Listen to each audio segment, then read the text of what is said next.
Starting off in the year 10,753 of the human holy calendar, in the kingdom of Isaac, an unjust war is going on. In the vast plains, hundreds of soldiers lay dead.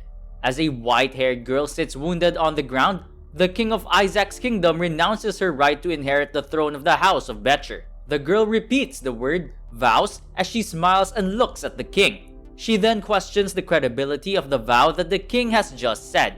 The king looks sternly and declares that in front of 10,000 people, he won't break his own oath. Then, she contemplates for a second and orders her soldiers to lay down their arms. They protest against her. They say that they can still fight and some want to fight to the death. Irene then holds her sword weakly as she releases the soldiers from their obligation. They ended up complaining, but they still put down their weapons anyway, following her order. She then smiles and thanks them, and says that the next battle is for her alone. She then stands, points her sword to the king, and declares to defend the Becher family's honor. She charges at the king while stating that she will fight until the end. The king signals his soldiers to get ready. Just then, they heard a voice reciting the virtues of being a knight. Irene recognizes it as she looks at the ironclad knight riding his horse. Gray then pledges his allegiance to Irene as he orders the Knights of the Silver Moon to charge. In the peaceful port of Hamlet, an undead has invaded the town. The soldiers try to apprehend it while the civilians hide. Then, a small trembling skeleton is hiding behind a barrel as he looks at the soldiers. Just then, a cat talks to the undead, and they both scare each other. The skeleton then recognizes that it's not a cat, but a ghost possessing a cat.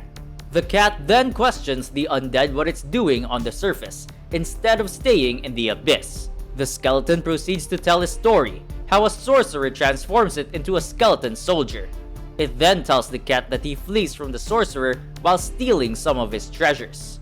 The cat tries to bid its farewell, but the skeleton stops it. The cat proceeds to brag about being the master of humans. It then tries to leave again, but the skeleton stops the cat. Suddenly, they see Irene riding her horse together with her knights as she enters the port. The skeleton then questions the cat why the knights are being respected. Then it patiently educates the skeleton about the knights. Hearing this, the skeleton introduces himself as Gray and even declares that he will become a respectable knight. Gray then shows his equipment to the cat and says that with all of it, he can become a knight. He then shows a book about a knight's guide to success. Then, the cat tries to bite the book, as it curses Gray to put it down. As the cat goes down, it tells him that just relying on that sort of book won't let him become a knight. He then tries to read the 8 virtues of knighthood to the cat, but this annoys it and tells him to shut up. Then, the cat tells him that he needs a horse to be a knight. The cat proceeds to mock him, saying that there's no horse in the world for a lich to ride. Just then, Gray seems to realize that he also needs a horse, so he starts to chant and summons a skeleton horse. After the summon, he tells the horse to keep its voice down. The skeleton horse realizes something, as he questions how he becomes an undead. At the same time, in the castle of Count Caspar, the Duchess of Becher, Irene enters the hall.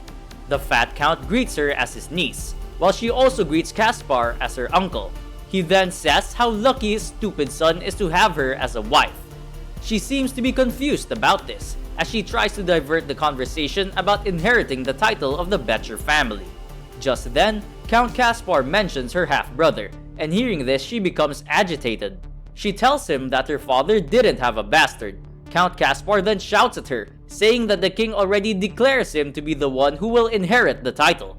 She tells him to make a new vow, as she throws a handkerchief, an act of declaring a duel. Meanwhile, Gray together with his group of undead are still hiding from soldiers.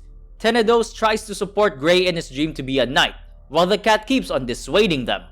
Gray then looks menacingly at the cat, and questions if the cat wants him to turn into an undead. Hearing this, the cat gets scared.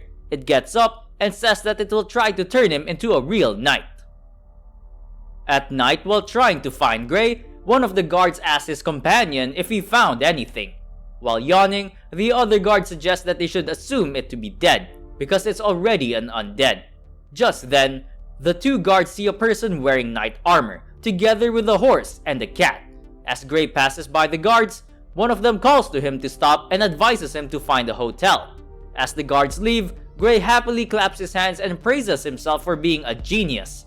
He then declares that he will find a master and ask him to make him a knight. The cat then tells him that he won't be able to find one at night and that he should look for a master during the daytime. After that, they decide to go to a tavern, where knights are always drunk. Meanwhile, Irene is looking at the colorful port town when a knight suddenly reminds her to rest early since there's going to be a duel tomorrow. She then questions her two knights if her decision is impulsive. Then, one of the knights questions why she agreed to harsh conditions. They then suggest escorting her out of Port Hamlet, but she refuses and tells them her reason. One of the knights then complains about the turn-based battle against the Count Knights tomorrow. She then suggests recruiting a renowned mercenary group and states that she will lead them to victory.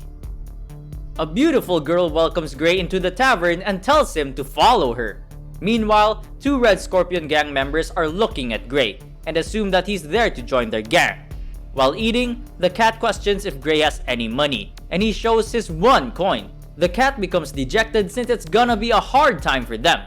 Just then, he sees a group of people gambling and suggests joining it. While gambling, Gray keeps on winning and the cat advises him to lose a few games. Then, a scar-faced gambler suggests a bet to Gray. Although the cat is against it, he accepts it. After the bet, Gray is happily carrying his coins while talking to the cat when he suddenly encounters the scar-faced gambler again. But this time, he's with his gang members, trying to rob him. Tenedos arrives and together with Gray, they defeat all the robbers. The next day, a group of people gather trying to watch the fight between the Count and Irene. Just then, Paz arrives together with Gray and tells him that someone is paying a lot of money for them to participate. Paz then praises Gray's skills which caused him to blush.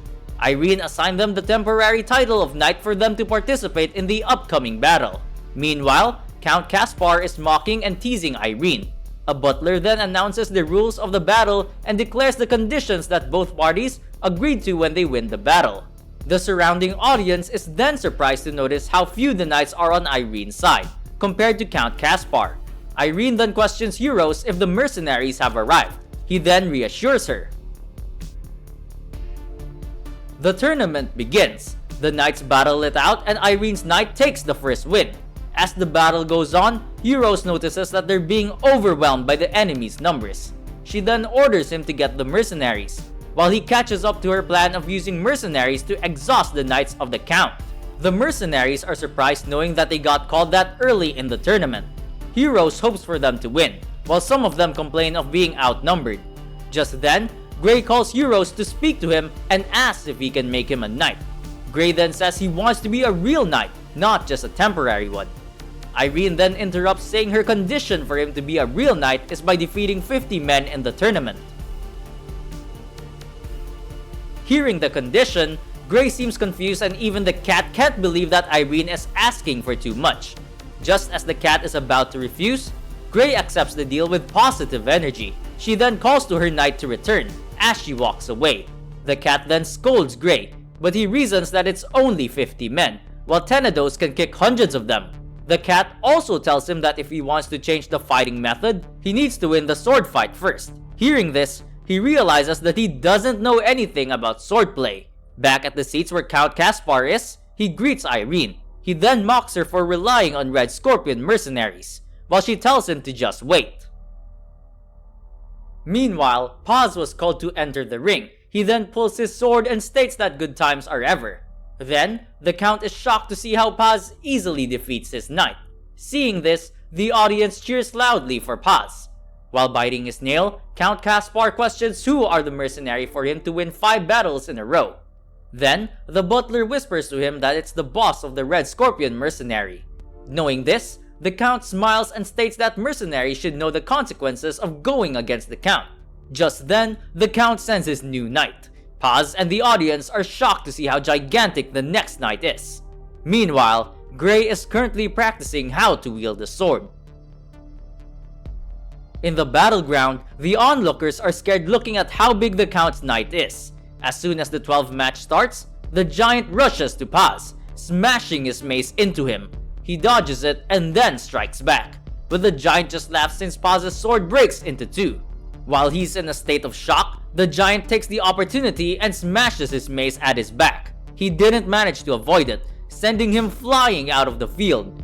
The audience is so shocked, while Count Caspar laughs happily. He then states that this is what happens when someone goes against him. Paz then grimaces as he gets up and notices that his ribs have been fractured. While in that situation, he still thinks about how he needs to ask Irene to double the payment. Then, the giant attacks again. He dodges it by jumping up and striking the giant's face with his broken sword. That strike blinded the giant. Then using the giant's arm, Paz somersaulted away. He then prepares himself as he strikes again. And with one slash of his broken sword, he kills the giant. As he falls, he curses Paz and complains about how he played dirty. Paz then turns to him and declares that he's not a bastard, but instead, he's the one who's loved by everyone in the port of Hamlet. While saying that, gushes of blood come out of his mouth, while everyone lights at him. On the podium, Irene tells Euros to replace Paz and for him to call a doctor. Meanwhile, the cat questions Gray about what he's doing instead of fighting in the tournament. Gray then answers that he's making a weapon because he can't use a sword. The cat then tells him to hurry, because if he doesn't, the tournament will probably end. Hearing this, Gray is surprised and says that he will be right there. Before we continue, make sure to like, subscribe, and click the notification bell so we'll know to make more videos like this one. The fight between Irene and Count Caspar went on until midnight. As for Irene, she suffered heavy losses with 4 kills, 7 seriously wounded, and leaving only 6 that are able to fight. Also, although Count Caspar's side was not as strong as Irene's side, they can still win because of their overwhelming numbers. Just then, another battle finishes up in favor of Count Caspar. While sitting on a roof, Paz thinks that the knights under Irene are quite brave. But the situation is hopeless. It is 6 against 61 and it is impossible to win by merely using one's brain. Then, Euros calls Paz and he asks back what a Master Knight wants from him. Euros then berates him for daring to ask why he wants to see him. Paz then tells him that they're not knights, but mercenaries. They were paid to fight but never said they would sell their lives.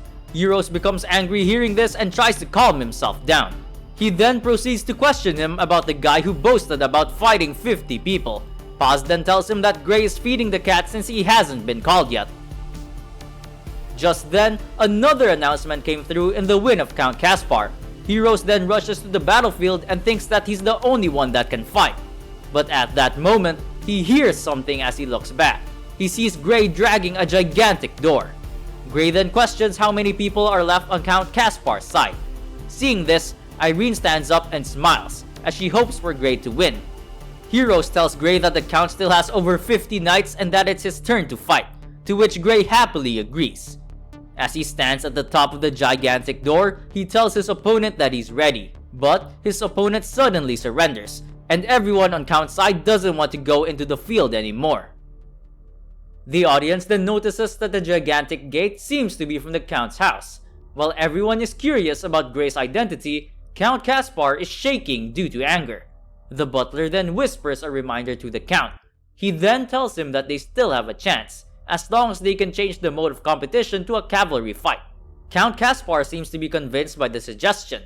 Meanwhile, Gray wonders why there's no one coming to fight him. Just then, the Count calls to him and praises his strength. He then tells him that he can't wait to see his cavalry skills and that everyone is also eager to see them. Hearing this, Irene tries to stop the Count. He then tells her if she won't accept, his men will not fight and that means the tournament will just keep on going.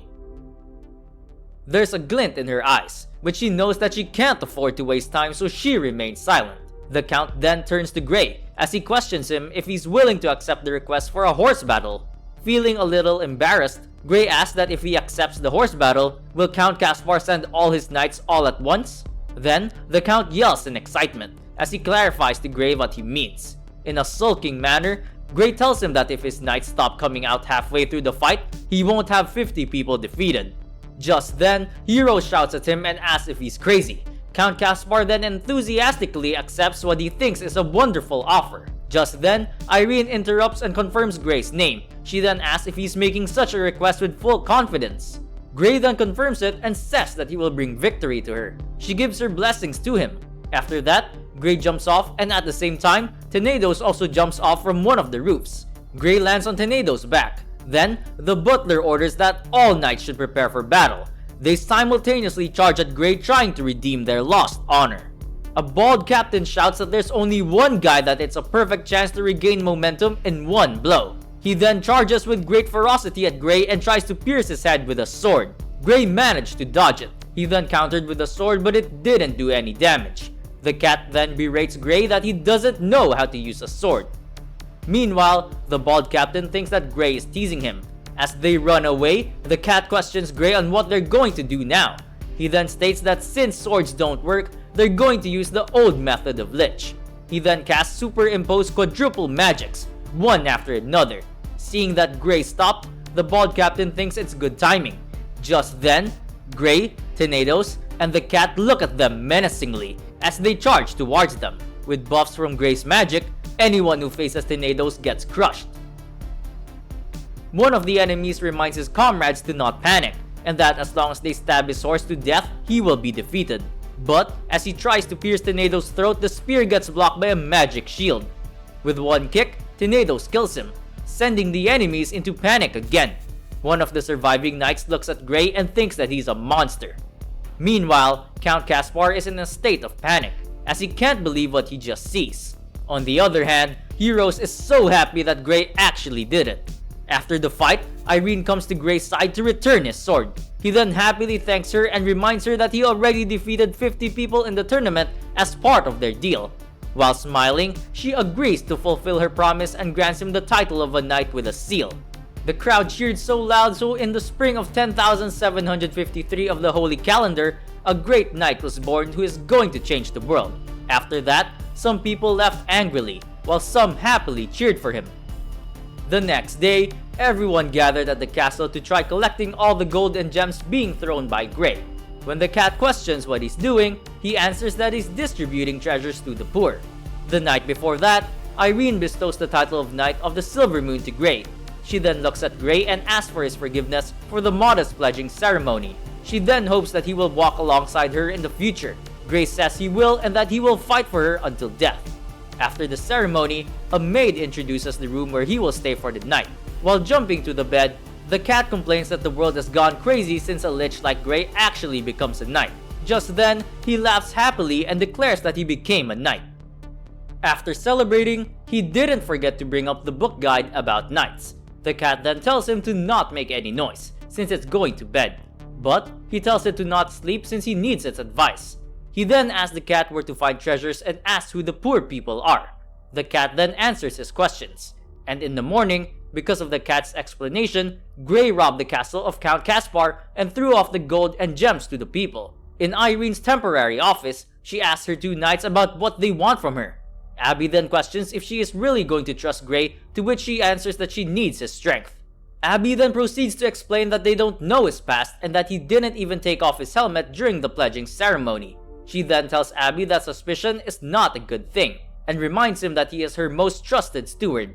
Just then, a knight bursts inside and tells him bad news about Gray. He tells them about how he robbed Count Caspar and is now throwing the treasures from the castle tower.